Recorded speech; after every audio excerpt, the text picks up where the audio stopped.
Aunty. Geetha, ಏನಮ್ಮ ಇಷ್ಟೊತ್ತಲ್ಲಿ? ಏನಾಯ್ತು?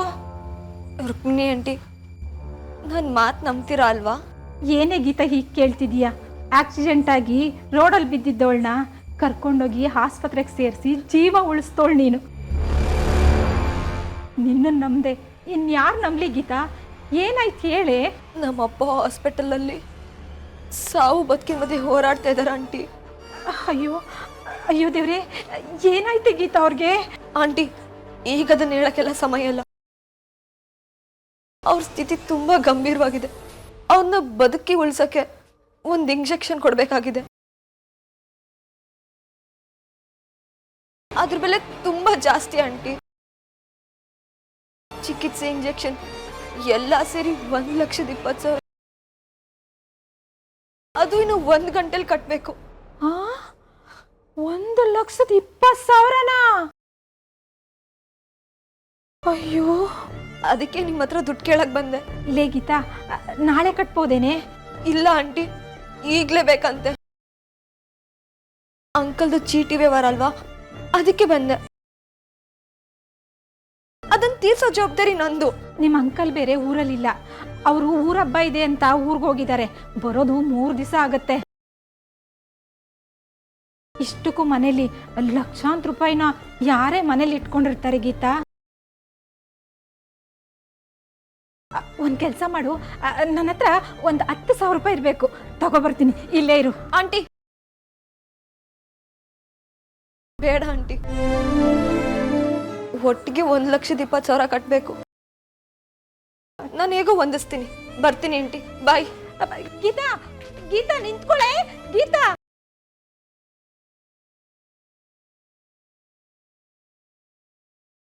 ಪಾಪ ಕಷ್ಟ ಕಾಲದಲ್ಲಿ ಇಂಥ ಒಳ್ಳೆ ಹುಡುಗಿಗೆ ಸಹಾಯ ಮಾಡಕ್ಕಾಗ್ಲಿಲ್ವಲ್ಲ? ಆ ಗೀತನ, ಅವ್ರ ಅಪ್ಪನ್ನ ನೀನೇ ಕಾಪಾಡಬೇಕು.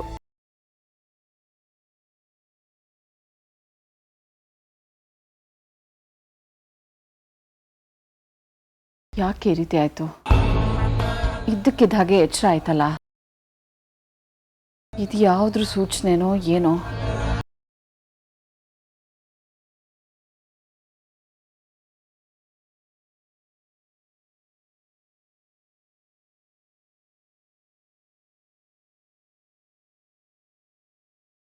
ಅಲ್ಲಿ ಗೀತಾ ಅಪ್ಪನ ಹೆಣ ಬಿದ್ದಿದೆ. ನಾಳೆ ಸಂಜೆವರೆಗೂ ಗೀತಂಗೆ ಅವರಪ್ಪ ಸತ್ತಿದ್ದಾರೆ ಅನ್ನೋ ವಿಷಯ ಯಾವುದೇ ಕಾರಣಕ್ಕೂ ಗೊತ್ತಾಗಬಾರ್ದು. ಆವಾಗಲೇ ನೆಮ್ಮದಿಯಾಗಿ ನಮ್ಮ ವಿಜಿ ಮದುವೆ ನಡೆಯೋದು. ಅಲ್ಲಿ ತನಕ ವಿಜಿನ ಹೇಗಾದರೂ ಮಾಡಿ ಸೇಫ್ ಮಾಡಬೇಕು. ಅವನೊಬ್ಬಂದೇ ಭಯ ನನಗೆ. ಸಿತಾರಂಗ್ ಬೇರೆ ಅವನ ಜವಾಬ್ದಾರಿ ವಹಿಸ್ಕೊಟ್ಟು ಬಂದಿದ್ದೀನಿ. ಯಾವುದಕ್ಕೂ ಒಂದು ಸರ್ತಿ ವಿಜಯನ್ ನೋಡ್ಕೊ ಬರೋದು ಒಳ್ಳೇದಾ ಅಂತ.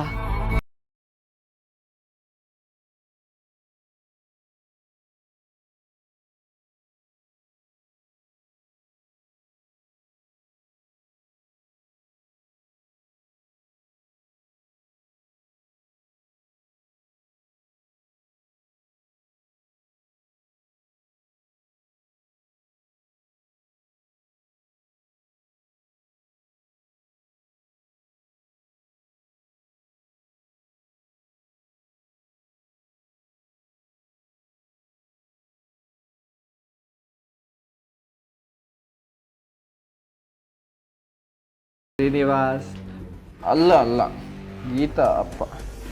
ಈ ಭೂಮಿ ಬಿಟ್ಟು ಯಾವಾಗ ಓದ್ತೀಯಪ್ಪ?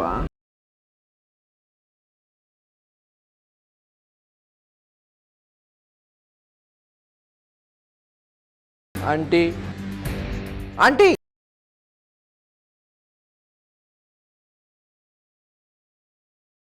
ನಮಸ್ತೆ ಆಂಟಿ.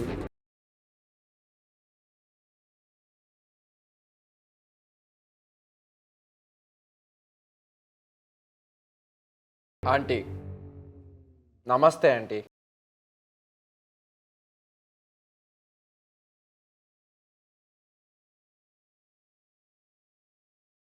ಆಂಟಿ, ನಾನು ಯಾರು ಅಂತ ಗೊತ್ತಾಗಿಲ್ವಾ ಆಂಟಿ?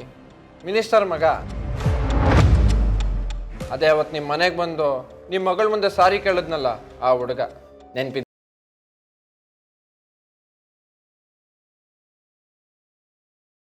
ಇರುತ್ತೆ ಇರುತ್ತೆ ಇರುತ್ತೆ.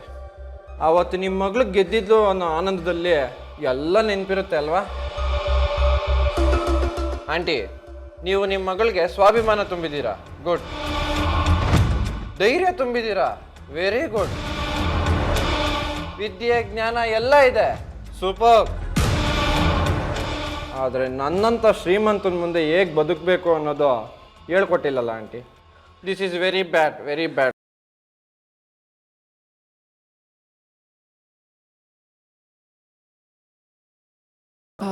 ವಿಜಿ ರೆಡಿ ಆದ್ನ ಅಂತ ಹೋಗಿ ನೋಡು.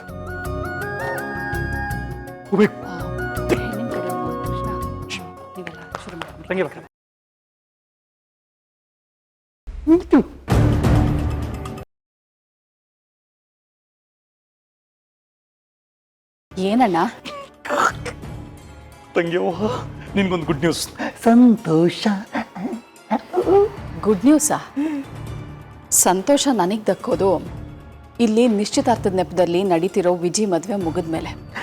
ತಂಗಿಯವ್ವ, ಅದು ಅದ್ರ ಪಾಡಿಗೆ ನಡೆಯುತ್ತೆ ತಂಗಿಯವ್ವ. ಈಗ ನಾನು ಹೇಳೋ ಸಂತೋಷದ ವಿಷಯನ ನೀನು ಕೇಳಿದ್ರೆ ಕುಣಿದು ಕುಪ್ಪಳಿಸ್ಬಿಡ್ತೀಯ ತಂಗಿಯವ್ವ. ಯಾವ ಗೀತಾ ಬಗ್ಗೆ ನೀನು ಗಾಬರಿಯಾಗಿ ಅಯ್ಯೋ ಇವಳು ಮುಂದೇನು ಮಾಡ್ತಾಳೋ ಅಂತ ಭಯ ಬಿದ್ದು ಒದ್ದಾಡ್ತಿದ್ಯಲ್ಲ, ಹೆದರಿಕೆ ಅವಳ ಬಗ್ಗೆ ಅಲ್ಲ ಅಣ್ಣ, ಗುರುಜಿ ಹೇಳಿರೋ ಭವಿಷ್ಯದ ಬಗ್ಗೆ.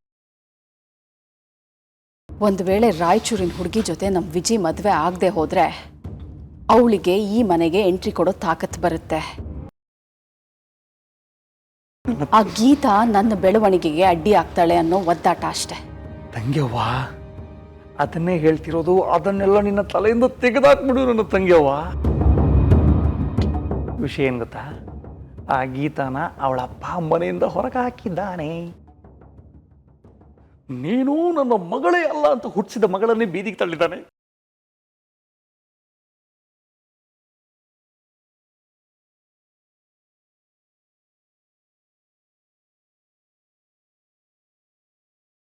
ಏನ್ ಹೇಳ್ತಿದ್ಯಾ ಅಣ್ಣ? ಸತ್ಯ ತಂಗಿಯವ್ವ, ನಿನ್ನ ಬದುಕಿಗೆ ಅಡ್ಡಿ ಆಗ್ಬೇಕಾಗಿದ್ದ ಅವಳು ಇವತ್ತು ತನ್ನ ಬದುಕಿಗೆ ದಾರಿ ಕಾಣದಾಗಿದೆ ರಾಘವೇಂದ್ರನೇ ಅಂತ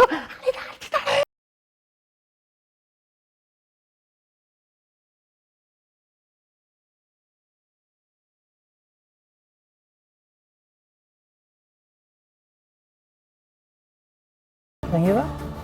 ವಾಟ್ ಈಸ್ ದಿಸ್? ನಾನು ಖುಷಿಯಿಂದ ಕುಣಿದಾಡೋ ವಿಷಯ ಹೇಳಿದ್ರೆ ನೀನು ಕಣ್ಕಂಡು ಬಿಟ್ಕೊಂಡು ಶಾಕ್ ಅನುಭವಿಸ್ತಿದ್ಯಾ? ಶಾಕ್ ಆಗದೆ ಇನ್ನೇನಾಗೋಕ್ ಸಾಧ್ಯ ಅಣ್ಣ? ಅವಳೇನು ಸಾಮಾನ್ಯದವಳಲ್ಲ, ಜಾಸ್ತಿ ಕಷ್ಟ ಬಂದಾಗಲೇ ತಿರುಗಿ ಬೀಳೋಳು. ನಮ್ಮ ವಿಜಿ ಏನು ಮಾಡದೇ ಇದ್ದಾಗಲೇ ಅವಳು ನಮ್ಮ ಮನೆ ತನಕ ಬಂದು ನಿಮ್ಮ ಮಗ ಅಂಥವನು ಇಂಥವನು ಅಂತ ಕಂಪ್ಲೇಂಟ್ ಮಾಡಿ ಹೋದವಳು. ತಂಗಿಯವ್ವ, ಅದೇನೋ ಆವಾಗಿನ ಜೋಶ್ ಅನ್ಸುತ್ತೆ ನನಗೆ. ಬ್ಯಾಂಕ್ನವರು ಅವಳ ಮನೆಗೆ ಬಂದು ಬೀಗ ಜಡ್ದು ಸೀಲ್ ಹಾಕಿದಾಗ ಎಲ್ಲರೂ ಗೋಳು ಅಂತಿದ್ರೆ ಅವಳು ಮಾತ್ರ ನನ್ನ ಮನೆ ತನಕ ಬಂದು ನನ್ನ ಗಂಡನ್ನೇ ಫಾಲೋ ಮಾಡಿ ಸೆಕ್ಯೂರಿಟಿನೂ ಮೀರಿ ಕಂಪ್ಲೇಂಟ್ ಮಾಡಿದವಳು. ಒಂದೇ ಒಂದು ದಿವಸದಲ್ಲಿ ಅವಳು ಪ್ರಾಬ್ಲಮ್ನ ಸಾಲ್ವ್ ಮಾಡ್ಕೊಂಡವಳು. ನನ್ನ ವಿಜಿ ಕೈಲಿ ಕ್ಷಮೆ ಕೇಳಿಸ್ಕೊಂಡವಳು. ಅಲ್ಲ, ಅದೆಲ್ಲ ಆಗ. ಆದರೆ ಈಗ ಅವಳು ಮರ್ಯಾದೆ ಹೋಗಿದೆ. ಅದರಿಂದ ಅವರಪ್ಪ ಸಾವಿನ ಮನೆ ತನಕ ಹೋಗಿ ವಾಪಸ್ ಬಂದಿದ್ದಾನೆ. ಬಂದ ಮೇಲೂ ಅವಳನ್ನ ಮನೆಯಿಂದ ಆಚೆ ಹಾಕಿದ್ದಾನೆ. ಇಷ್ಟಾದ್ಮೇಲೂ ಅವಳು ಸುಮ್ಮನೆ ಇರ್ತಾಳ? ನನ್ನ ಪ್ರಕಾರ ತಂಗಿಯವ್ವ, ಇಷ್ಟೆಲ್ಲ ಅನಾಹುತಗಳಿಗೆ ನಾನೇ ಕಾರಣ, ನಾನೇ ಸರಿ ಇಲ್ಲ ಅಂತ ಅವಳು ತಪ್ಪಾಗಿಡ್ತಾಳೆ ಅನ್ಸುತ್ತೆ. ಇದ್ರೆ ಸರಿ, ಇಲ್ಲದೆ ಹೋದ್ರೆ ನನ್ನ ಗಂಡ ಎಂಥವ್ರು ಅಂತ ನಿನಗೆ ಚೆನ್ನಾಗಿ ಗೊತ್ತಲ್ಲ. ಮನೆಯವ್ರ ಮಾತಿಗಿಂತ ಬೇರೆಯವ್ರ ಮಾತನ್ನೇ ಜಾಸ್ತಿ ಕೇಳ್ತಾರೆ. ಮನೇಲಿ ಬೇರೆ ಶುಭ ಕಾರ್ಯ ನಡೀತಾ ಇದೆ. ಇಂಥ ಸಮಯದಲ್ಲಿ ಅವಳೇನಾದರೂ ಮನೆಗೆ ಬಂದುಬಿಟ್ರೆ? ಅಲ್ಲ, ಇಂಥ ಟೈಮಲ್ಲಿ ಅವಳಿಗೆ ಇಲ್ಲಿಗೆ ಬರಬೇಕು ಅಂತ ತೋಚುತ್ತಾ ತಂಗಿಯವ್ವ? ಒಂದು ವೇಳೆ ತೋಚ್ಬಿಟ್ರೆ? ಅಷ್ಟರಲ್ಲಿ ವಿಜಯನ್ ಕೈಲಿ 3 ಗಂಟೆ ಹಾಕಿಸ್ಬಿಡ್ತೀಯ ಅಲ್ಲ ತಂಗಿಯವ್ವ? ಹಾಕಿಸ್ಬಿಡ್ತೀಯಲ್ಲ, ಹಾಕಿಸ್ಬಿಡ್ಬೇಕು.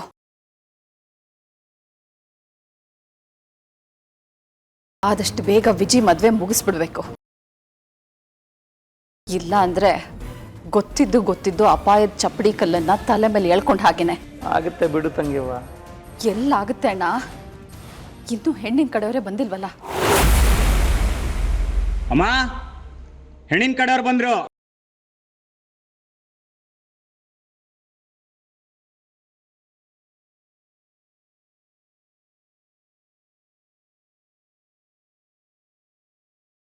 ತೆಗಿಬೇಡ ಕಣೆ, ನೀನಿರೋ ಪರಿಸ್ಥಿತಿನ ಆಡ್ಕೊಳ್ಳೋಕೆ ಅವನು ಫೋನ್ ಮಾಡ್ತಿದ್ದಾನೆ.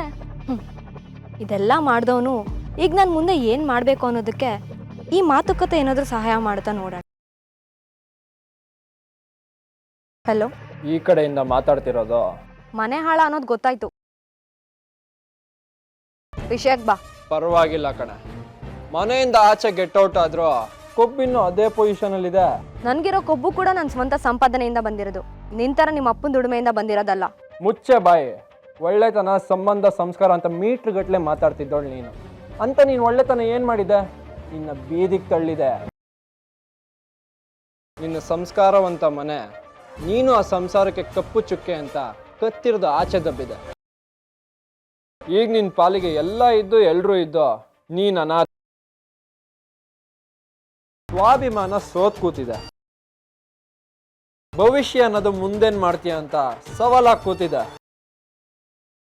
ಈಗ ನೀನು ಟೋಟಲ್ ಕೇರ್ ಆಫ್ ಫುಟ್ಪಾತ್.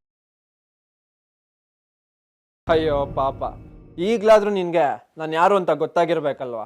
ನನ್ ಮುಟ್ಟಿದ್ರೆ ಏನಾಗುತ್ತೆ ಅಂತ ಸ್ಪಷ್ಟವಾಗಿ ಅರ್ಥ ಆಗಿರ್ಬೇಕಲ್ವಾ? ಆಯ್ತು ಬಿಡು, ನೀನ್ ಗೆದ್ದೆ, ನಾನ್ ಸೋತೆ, ಅಷ್ಟೇ ತಾನೇ ನಿನಗೆ ಬೇಕಾಗಿರೋದು. ಅಲ್ಲೇ ಅಷ್ಟು ದೊಡ್ಡ ಮ್ಯಾಟ್ರನ್ನ ಇಷ್ಟು ಸಿಂಪಲ್ ಆಗಿ ಮುಗ್ಸಕೊಳ್ತಿದ್ಯಲ್ಲ.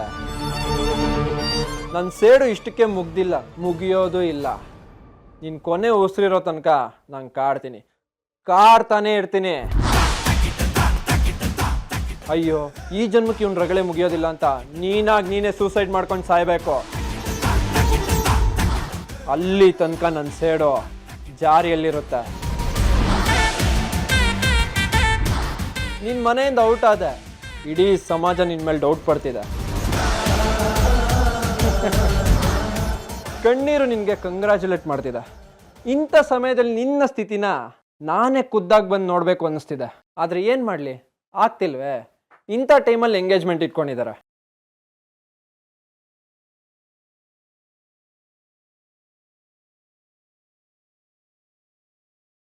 ಅಲ್ಲಿ ದುಃಖ ನಿನ್ ದೌಡೆ ಓದಿಸ್ತಿರುವಾಗ ಇಲ್ಲಿ ಸಂತೋಷ ನನ್ನ ಬದುಕಲ್ಲಿ ಡ್ಯಾನ್ಸ್ ಆಡ್ತಿದೆ ಕಣೆ.